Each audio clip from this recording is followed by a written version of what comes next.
Представете си, че падате от небето. Не от няколко стотин метра, нито дори от няколко хиляди, а от височина толкова екстремна, че изглежда абсолютно невъзможно да оцелеете. Това е история за падане. Падане от над 10 км. Падане, което би трябвало да е смъртна присъда, но някакси, по чудо, не е било. Това е историята на Весна Волович и тя не прилича на нищо, което сте чували досега.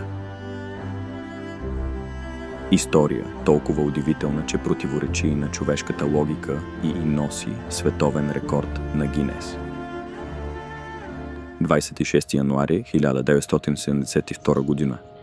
Весна Волович, млада жизнена стюардеса, работи на борда на джат полет 367. Тя дори не е трябвало да бъде на този полет, но объркване в графика я поставя на борда.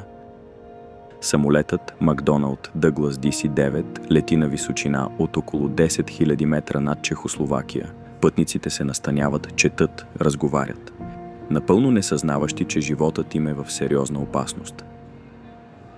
А Весна със своята заразителна усмивка сервира напитки, мислейки за живота си, любовта си към Битълс и мечтите й да пътува по света. Весна винаги е била привлечена от приключенията. Прекарала е време в Великобритания, попивайки културата и подобрявайки английския си. Присъединяването й към югославските авиолинии било сбъдната мечта, но този конкретен полет. Този полет криел мрачна тайна.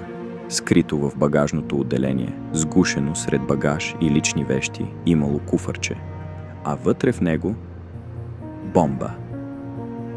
Югославските власти по-късно щели да обвинят хърватски националисти, но до ден днешен никой не е арестуван. Мотивът – изгубен в историята, но последствията – те били опустошително ясни.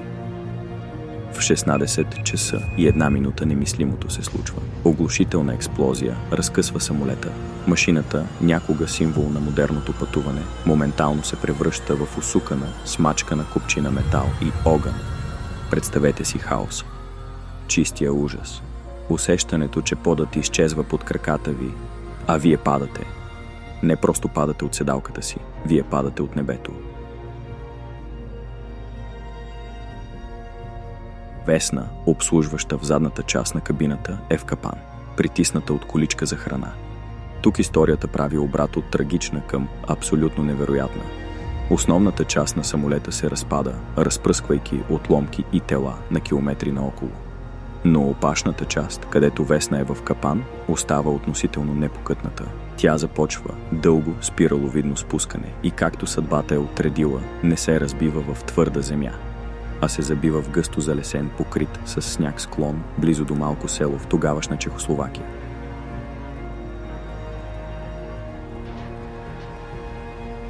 Помислете за това за секунда. Снегът, дълбок и мек, е подействал като гигантска възглавница, а Весна, с нейното естествено нискокръвно налягане, някак си успява да избегне сърцето и да се пръсне при удара.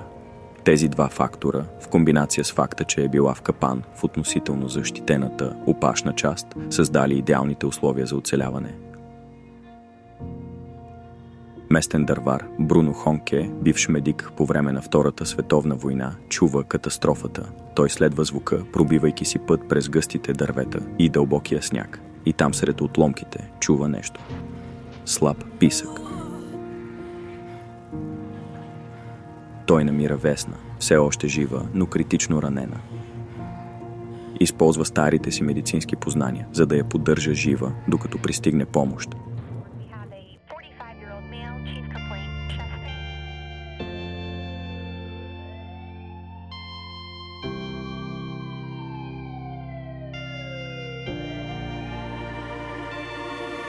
Нараняванията на Весна били катастрофални. Фрактура на черепа, мозъчен кръвоизлив, 2 счупени крака, 3 счупени прешлена, единият от тях смачкан, счупен таз и няколко счупени ребра. Била е в кома няколко дни. Лекарите не очаквали да оцелее. Но Весна, тя била истински боец. Претърпяла операция след операция, прекарвайки месеци в болници в Прага и Белград. Възстановяването й отнело мъчителни 16 месеца.